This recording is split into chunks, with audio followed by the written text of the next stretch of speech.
Wait பண்ணுங்க. நான் இந்த படத்துக்கு 3.5 ரேட்டிங் கொடுக்குறேங்க.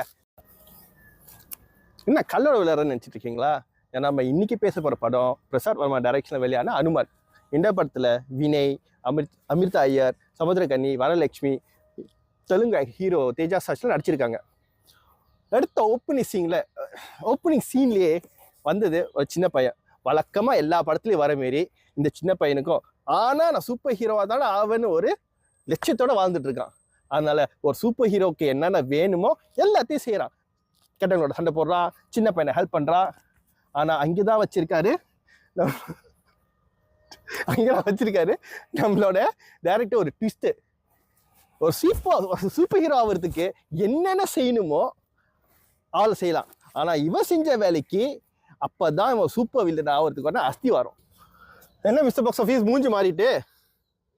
உன் பேச்சை கேட்டு அந்த படத்தை ரிவ்யூ பண்ண பார்த்தேன் பல்லு வலியோட. என் ரிவ்யூ நான் அப்புறமேல மக்களாகிட்டு சொல்றேன், நீ உன் கருத்து சொல்லு கேட்போம். சரி, கிடுன்னு வினய் வளர்ந்து ஒரு ஹீரோ ஆயிட்டாரு. அவரும் ஒரு சக்தியை தேடி போனாரு. அங்கேருந்து கட் பண்ணா நம்ம வில்லேஜ், ஹீரோட வில்லேஜ். அந்த வில்லேஜ்ல அனுமான் சக்தி உள்ள கல் அந்த வில்லேஜ்க்கு கடலுக்கு அடியில இருந்துருக்கு. அது நம்ம ஹீரோக்கு கிடைச்சிச்சு. அதுக்கப்புறம் அந்த ஹீரோ எப்படி தான் சக்தியை யூஸ் பண்ணுறது, அப்புறம் அந்த ஊர்ல நல்லதை செய்யறது, மக்களை காப்பாத்துறது, ஜாலியா படம் போயிட்டு இருந்துங்க. அப்பதாங்க என்ட்ரி ஆன திருப்பி நம்மளோட super hero, super villain Vinay. இந்த சக்தியை எப்படியாவது நான் எடுக்கணும்னு சொல்லிட்டு அங்கேருந்து ஆரம்பிக்கிற ஒரு நிறுத்து.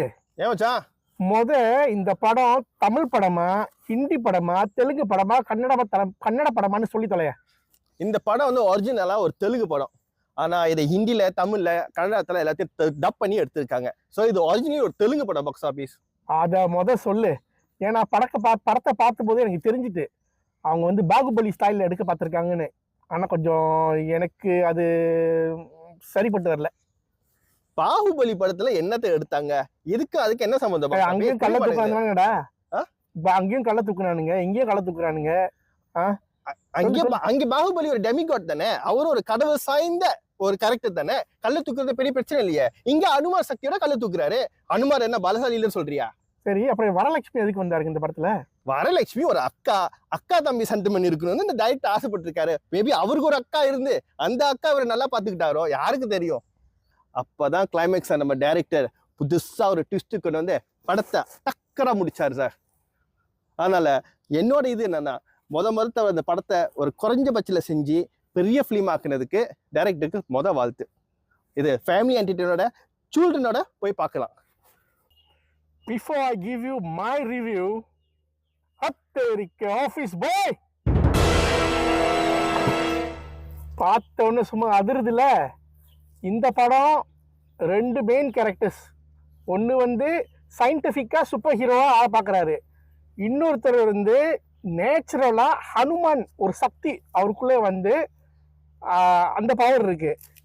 இந்த சயின்டிஃபிக் சூப்பர் ஹீரோ இவரோட பவரை திருட பார்க்குறாரு. அவ்வளோதான் படம். இந்த படம் 2.5 மணி நேரங்க. நான் என் டைம் என்னை பொறுத்த வரைக்கும் இது ஒரு டைம் வேஸ்ட். ஓகே, ஆனால் நீங்கள் இந்த படத்தை பிள்ளைங்களுக்கு போட்டு காட்டினீங்கன்னா அவங்க சந்தோஷமா பார்ப்பாங்க. ஏன்னா இந்த சிஜிஐ எஃபெக்ட்ஸ்லாம் நல்லா அழகாக செஞ்சுருக்காங்க. அந்த சிஜிஐ சண்டை, அந்த சண்டை காட்சி, அந்த கல்லை தூக்குறது, அந்த ட்ரோன்ஸ் வருது, அதெல்லாம் பிள்ளைங்களுக்கு ரொம்ப பிடிக்கும் நிச்சயமா. ஆனால் நம்ம அடல்ட்ஸ் போய் பார்க்குறது இஸ் த சுத்த வேஸ்ட் ஆஃப் டைம். என்னோட ரிவ்யூ 1. ஆஃபீஸ் பாய்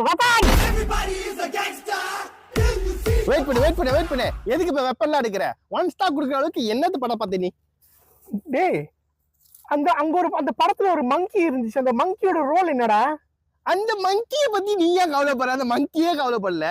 படம் பார்த்தினா ஹீரோவை பாரு, ஹீரோட சப்ஜெக்ட பாரு. மங்கியை பார்த்து எதுக்கு நீ படம் பார்த்த? மங்கியா ரேட்டிங் கொடுக்குற நீ? இந்த படத்துல too many characters, புரியுதா? படத்துல ஃப்ளோ ஒழுங்கா இல்ல. திடீர் படம் ஆரம்பிக்கிறது தலைக்கிலே ஆரம்பிக்குது. அது என்ன தலைக்கிலே ஆரம்பிக்கிறது சொல்லு. சரி, உன்னோட ரேட்டிங் தான் என்ன சொல்லு? நான் இந்த படத்துக்கு 3.5 கொடுக்குறேன். வெயிட் பண்ணுங்க. நான் இந்த படத்துக்கு 3.5 ரேட்டிங் கொடுக்குறேங்க. பேசிக்கலி இந்த படம் பாத்தீங்கன்னா இந்த படத்துக்கு ஒரு சீக்வல் இருக்கு. நம்பாதீங்க. அந்த சீக்வலுக்காக தான் இந்த பார்ட் 1 அழகா ஐயோ என்ன இருந்தாலும் பாக்ஸ் ஆபீஸ் சொல்றதுக்காக போய் பார்க்காம இருக்காதீங்க, போய் பாருங்க.